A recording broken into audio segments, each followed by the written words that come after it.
Hello guys, आप ये देख रहे हैं कनकेव मिरर का यूज। कनकेव मिरर के कहां कहां यूजेस होते हैं ये आप देख रहे हैं इस वीडियो में, है ना। इसके बाद से हम देखेंगे कि कन्वेक्स मिरर में क्या क्या यूजेस होते हैं इसी वीडियो में। लेकिन सबसे पहले कनकेव मिरर की बात करेंगे। गाइस, सबसे पहले कनकेव मिरर की बात करें तो इसका मेडिकल यूज, जो कि एक इंपॉर्टेंट यूजेस में से एक है। क्या होता है मेडिकल यूज? डेंटिस्ट आमतौर पे एक मिरर का यूज करते हैं, ठीक है। अब डेंटिस्ट जो मिरर का यूज करते हैं वो उसको बोलते हैं, वो किसके तौर पे यूज करते हैं? एक डेंटिस्ट मिरर के तौर पे, ठीक। इनका काम क्या होता है? ये जो मिरर होता है ये कनकेव मिरर का बना हुआ होता है और ये लाइट को फोकस करता है। Focus the light on the tooth, यानी कि ये दांतों पर फोकस करने के लिए किसको? लाइट को, ताकि उसका क्या किया जा सके, उसको चेकअप किया जा सके कि दांत में प्रॉब्लम क्या क्या है, ठीक है। यानी कि जो मिरर लगा रहेगा उससे क्या होगा कि लाइट आएगी और रिफ्लेक्ट होकर के वो उस टिथ पर जाएगी जहां पे प्रॉब्लम है। उसके वजह से क्या किया जाता है कि लाइट जो होता है उसको उस टूथ यानी कि दांत पर फोकस कराया जाता है। किसके थ्रू? वो कनकेव मिरर के थ्रू फोकस कराया जाता है। किसको? लाइट को। कहां पर? टूथ पर, यानी कि दांतों पर, है ना। तो ये था पहला यूज, जो कि एक मेडिकल यूज के तौर पे आप लिख सकते हैं। दूसरा दूसरा सोलर हीटिंग डिवाइसेस में इसका हमेशा यूज होता है। एक्चुअली होता क्या है, आप कभी भी देखिएगा कनकेव मिरर को, कनकेव मिरर एक तरीके का क्या है? कनकेव मिरर एक तरीके का कन्वर्जिंग मिरर है।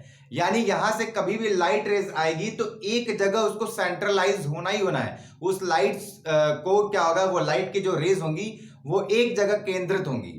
और यहां पे केंद्रित होने से मतलब यह है कि आपको जो भी डिवाइसेस बनाना है जिसके जो लाइट्स होंगे वो एक जगह आकर के केंद्रित होने हैं, ऐसे जितने भी डिवाइसेस बनेंगे आप उन डिवाइसेस को बोल सकते हैं कि वहां पे किस मिरर का यूज हुआ है? वहां पे कनकेव मिरर का यूज हुआ है। आप ये बेहिचक बोल सकते हैं। जैसे कि आप यहां पे देखें, पहले वाले केस में देख लीजिए कि लाइट को एक जगह पे फोकस करनी थी। किस जगह पे फोकस करनी थी? दांत पे फोकस करनी थी। तो लाइट को दांत पे फोकस करनी थी, यानी कि सारे ही लाइट रेज को कहां ले आकर के सेंट्रलाइज करना था? उस दांत पर ले आकर के सेंट्रलाइज करना था, है ना। ऐसे ही जो है यहाँ पे जो दूसरे वाले डिवाइसेस की बात कर रहे हैं, यानी कि सोलर हीटिंग डिवाइसेस की जो हम बात कर रहे हैं, यहाँ पे भी जो सूर्य की किरणें आ रही हैं उनको एक जगह क्या करना है? सेंट्रलाइज करना है। और अभी बताएं कि सेंट्रलाइज करने में कौन सा मिरर का योगदान सबसे ज्यादा होता है? वो होता है कनकेव मिरर का, ठीक है। यानी कि कनकेव मिरर वहां पे बहुत ज्यादा हेल्पफुल साबित हो सकता है जहां पर लाइट रेज आ रही हो और उनको एक जगह जाकर के सेंट्रलाइज करना है, एक जगह जाकर के केंद्रित करना है, ठीक है।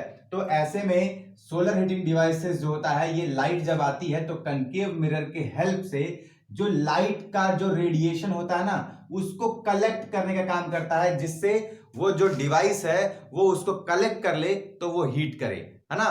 तो वो क्या करता है? सोलर एनर्जी को हीट एनर्जी में बदलता है। लेकिन जो भी सनलाइट्स आती हैं उनके रेडिएशंस को कलेक्ट करने की तो जरूरत है ना।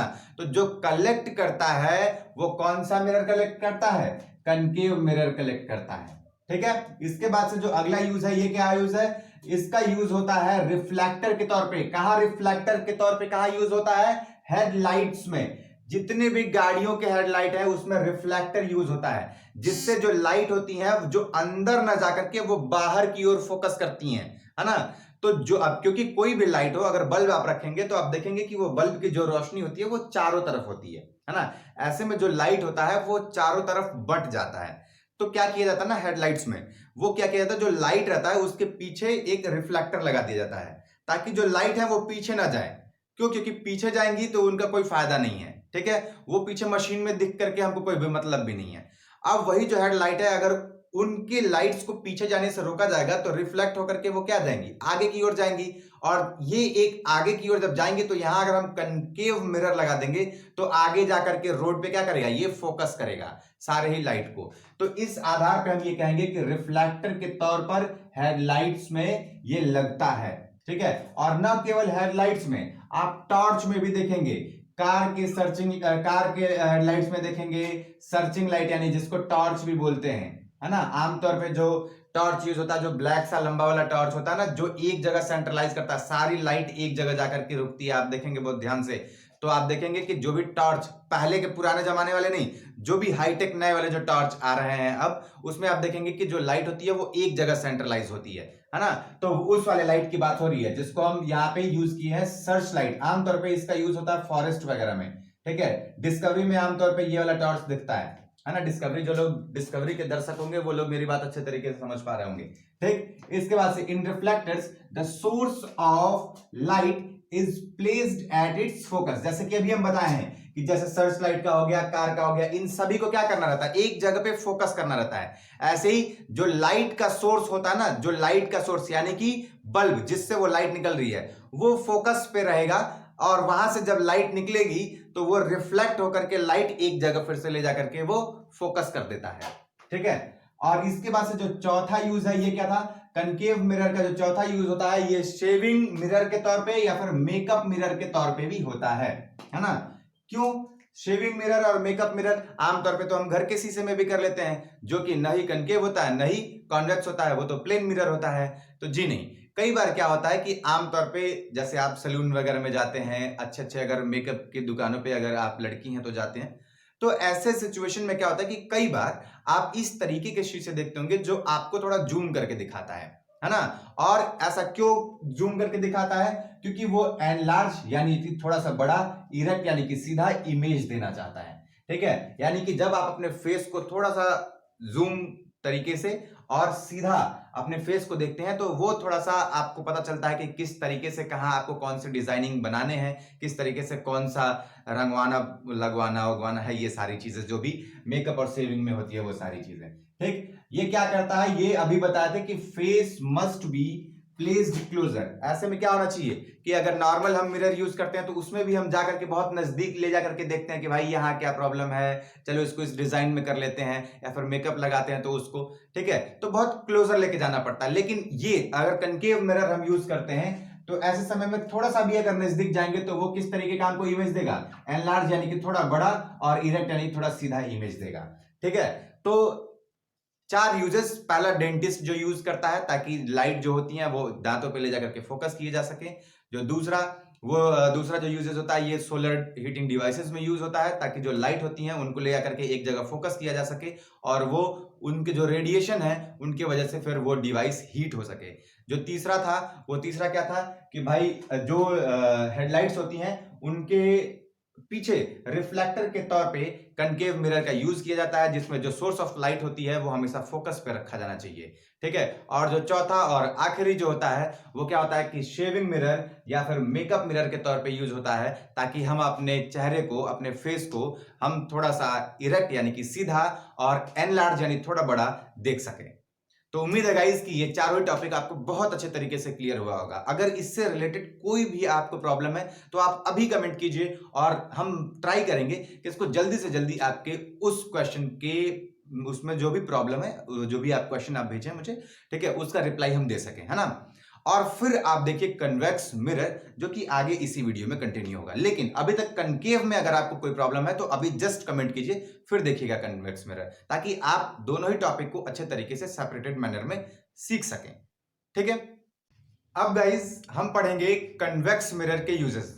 आमतौर पे आपकी किताबों में 2 यूजेस बहुत, मुझे जहां तक लगता है, क्योंकि बहुत सारी किताबों में अगर देखने के बाद ऐसा कह सकते हैं कि 2 यूजेस आमतौर पे इसके दिए गए हैं, ठीक है। वो 2 यूजेस जो कि सबसे फेमस यूजेस में से सबसे पहला यूजेस दिया गया है वो दिया गया है कि भाई रियर व्यू के तौर पे इसका यूज हो सकता है, या फिर कई बार इसी को बोलते हैं ड्राइवर्स मिरर के तौर पे इसका यूज होता है। किसका? कन्वेक्स मिरर का। ड्राइवर्स मिरर मतलब आप देखिएगा जब भी कार, बस, ट्रक, इन सबों में क्या होता है कि एक जो शीशा होता है एक लेफ्ट साइड में बाहर निकलता है और एक राइट साइड में बाहर निकलता है, और इससे जो ड्राइवर होते हैं ये देखते हैं कि भाई पीछे से ट्रैफिक कैसी है या फिर पीछे से कोई गाड़ी तो ओवरटेक नहीं कर रही है, उसको रियर व्यू मिरर बोलते हैं, है ना। जो आमतौर पे कार के साइड में, बस के साइड में लगा रहता है, दोनों ही साइड में लगा रहता है ना, जिससे ड्राइवर देखता है क्या, पीछे का ट्रैफिक, ठीक है। वो कौन सा मिरर होता है? वो होता है कॉन्वेक्स मिरर। उस मिरर का नाम क्या होता है? रियर व्यू मिरर उसको बोलते हैं। क्या बोलते हैं? रियर व्यू मिरर उसको बोलते हैं, है ना। इसके बाद से गाइस अगर आप देखें तो रियर व्यू मिरर तो ठीक है, लेकिन इसको दूसरा नाम इसी का होता है साइड मिरर भी, है ना। तो साइड मिरर के तौर से भी जानते हैं। कहां कहां पे ये मिरर लगता है? आमतौर पे कार में आप देखे होंगे, ट्रक्स में देखे होंगे, बसेस में देखे होंगे। क्यों इसका यूज होता है? ताकि हम जो पीछे हमारी ट्रैफिक है उसको हम देख सके, एज अ ड्राइवर जो भी हो, हम ही नहीं, ठीक है, जो भी ड्राइवर हो वो अपने पीछे से आती हुई भीड़ को देख सकता है बिना पीछे मुड़े, ठीक है। वो आगे चला सकता है और थोड़ा सा मिरर को भी देख सकता है कि भाई पीछे से भीड़ आ रही है, कोई ओवरटेक तो नहीं कर रहा है, उसको हमको रास्ता देना है, उसको हमें पास देना है। ये सारी चीजें हम किस मिरर के थ्रू देखते हैं? वो होता है रियर व्यू मिरर, है ना। इसके बाद से दूसरा यूज क्या होता है? दूसरा जो सबसे फेमस यूज दिया गया है वो हम तीसरे नंबर पे लिखे हैं, क्या? विजिलेंस मिरर, ठीक है। विजिलेंस मिरर क्या होता है? ऐसा मिरर, इसको कुछ किताबों में दिया जाता है कि भाई शॉप सिक्योरिटी मिरर, इस नाम से भी इसको जानते हैं, है ना, शॉप सिक्योरिटी मिरर। ये बड़े बड़े शॉप्स में, मॉल्स में, स्टोर्स में ये लगा हुआ होता है विजिलेंस मिरर। ये क्या काम करता है? ये आमतौर पे, क्योंकि जो विजिलेंस मिरर होता है ना, ये कन्वेक्स मिरर में इसलिए लगाया जाता है कि जो इमेज दिखेगा वो इरेक्ट दिखेगा। क्योंकि आप देखे होंगे जब भी आप कन्वेक्स मिरर के फॉर्मेशन, जो कि दो ही फॉर्मेशन दिए गए हैं इमेज के, ठीक है, जो इस चैनल पे भी ऑलरेडी पढ़े हैं, अगर आप नहीं देखे हैं तो आप देख सकते हैं जाकर के, ठीक है। तो कभी भी आप देखेंगे तो इसके दो ही तरीके के इमेज बनते हैं, और दोनों ही तरीके के इमेजेस में आप देखेंगे कि इरेक्ट इमेज बनेगा। इरेक्ट का मतलब होता है कि अगर ये ऑब्जेक्ट का कैप ऊपर है, या फिर अगर ये ऑब्जेक्ट है, इसका सर ऊपर है, तो इमेज में भी इसका सर ऊपर ही दिखाएगा। जबकि कनकेव में ऐसा आमतौर पे नहीं होता है, ठीक है। 5 केसेस में ऐसा नहीं होता, 6वें केसेस में ऐसा होता है, ठीक है। लेकिन बाकी अगर हम कनकेव लगा देते हैं तो, क्योंकि जो इमेज बनता है ना वो किसके आधार पे बनता है? पोजीशन के आधार पे बनता है। तो मान लो कि ऑब्जेक्ट कहीं दूर रहा, इनफाइनाइट पे रहा, ऑब्जेक्ट बियॉन्ड सी रहा, तो फिर वो जो इमेज बनेगा ना, वो इमेज क्या बनेगा? कनकेव मिरर में वो इन्वर्टेड बनेगा, यानी उल्टा बनेगा। तो अगर कोई जो शॉप्स है, मॉल है, अगर इसमें कोई व्यक्ति दूर पे अगर चोरी करेगा तो उसका इमेज उल्टा बनेगा। तो ऐसे में क्या करते हैं ये लोग लगा देते हैं एक मिरर, उसका क्या बोलते हैं नाम? Vigilance mirror. याद रखेंगे, क्या बोलते हैं? Vigilance mirror. अब ये लग जाता है, अब व्यक्ति अगर मान लो चोरी कर रहा है कुछ, तो उसमें क्या हो जाता है? सीधे सीधे वो जो इमेज होता है वो दिखता है उसमें, और कैमरे बहुत सारे लगे रहते हैं। वो कैमरे क्या करते हैं? उस इमेज को ट्रैप कर लेते हैं। यानी कि व्यक्ति चुरा रहा था, वहां से रिफ्लेक्शन मिरर पे हुआ, मिरर पे इमेज बन गया, और जो कैमरे थे उससे मिरर को क्या कर लिए? कैच कर लिए। तो व्यक्ति जो चुरा रहा था वो बहुत आसानी से पकड़ा जा सकता है। इसीलिए इसका नाम क्या है? विजिलेंस मिरर, है ना। तो इस बात को याद रखिएगा। कहां इसका यूज होता है? इसका यूज आमतौर पे शॉप्स में, मॉल्स में, स्टोर्स में इसका यूज होता है, ठीक है। पहला हम बता दिए rear view mirror. Rear view ही क्यों यूज करते हैं, इसके पीछे भी आप तर्क देंगे कि भाई जो कन्वेक्स मिरर होता है वो इरेक्ट इमेज फॉर्म करता है। तो अगर हमको भीड़ देखनी है और पीछे भीड़ उल्टे दिखने लगे तो फिर एक अजीब सी हालत हो जाएगी ना। तो ऐसे समय में क्या होता है कि जो कन्वेक्स मिरर होता है ना, वो इरेक्ट, यानी कि सर ऊपर ही रहेगा। अगर भाई हमारा सर अगर ऊपर है तो हम कन्वेक्स मिरर के सामने जाएंगे तो हमारा सर ऊपर ही दिखाएगा, ठीक है। तो ऐसे ही बगल में क्या कर दिया जाता है, जो भी व्हीकल्स होते हैं उनके साइड में जो रियर व्यू इमेज होते हैं उनमें कन्वेक्स इसीलिए लगाया जाता है ताकि इरेक्ट इमेज बने। सर ऊपर है तो ऊपर ही दिखे, ठीक है, पैर नीचे है तो नीचे ही दिखे, ठीक है। तो इसलिए उसमें रियर व्यू में कन्वेक्स मिरर का यूज होता है, ठीक। तो ये दोनों केसेस आमतौर पे बुकों में मिल जाते हैं। लेकिन एक और भी केसेस होता है, स्टेयर केस के तौर पे इस मिरर का यूज होता है। कहां पे? Double decker buses. आमतौर पे छोटी सिटीज में नहीं चलते हैं, है ना। जैसे कि मैं देवरिया से हूं, देवरिया में डबल डेकर बसेस नहीं चलती हैं, ठीक है। यहां पे क्या होता है, जो डबल डेकर बसेस होती है ना, उनमें जैसे जो दूसरा वाला लेवल होता है, यानी कि पहले लेवल पे लोग बैठ जाते हैं, उसके ऊपर जो छत होता है वो आमतौर पे कन्वेक्स मिरर का यूज वहां पे होता है, जिसका नाम होता है क्या? स्टेयर केसेस मिरर इसका नाम होता है, ठीक है।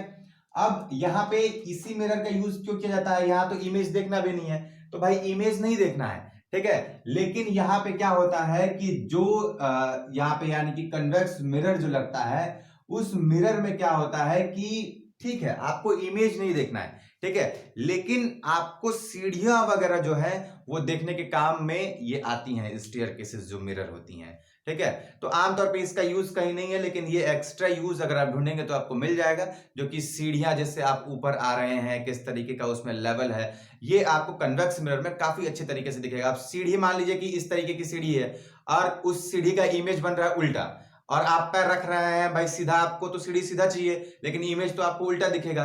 इसलिए आमतौर पे वहां पे कन्वेक्स मिरर का यूज होता है, ताकि सारी चीजें आपको सीधा यानी कि इरेक्ट दिखें, है ना। तो इसलिए इसमें यूज होता है, ठीक है। तो ये कुछ 3 यूजेस थे किसके, कॉन्वेक्स मिरर के। अब कलेक्टिवली अगर आपको कोई भी इस वीडियो में अगर किसी टॉपिक में प्रॉब्लम हो कि हाँ मुझे ये वाला नहीं समझ में आया, तो आप बेहिचक कमेंट कर सकते हैं, और हमारा कोशिश होगा कि हम जल्दी से जल्दी 2 मिनट 4 मिनट 5 मिनट 10 मिनट के अंदर ही हम आपको रिप्लाई करें, ताकि आप भी इस चीज को अच्छी तरीके से सीख सकें। बहुत बहुत धन्यवाद इस वीडियो को देखने के लिए, आप हमसे जुड़े इसके लिए भी बहुत बहुत धन्यवाद। अगर आपने अभी तक चैनल को सब्सक्राइब नहीं किया है तो चैनल को सब्सक्राइब करना बिल्कुल भी ना भूलिएगा, अपने दोस्तों के साथ करिएगा इस चैनल को शेयर, और साथ ही साथ बहुत बहुत धन्यवाद आपका इस वीडियो को देखने के लिए।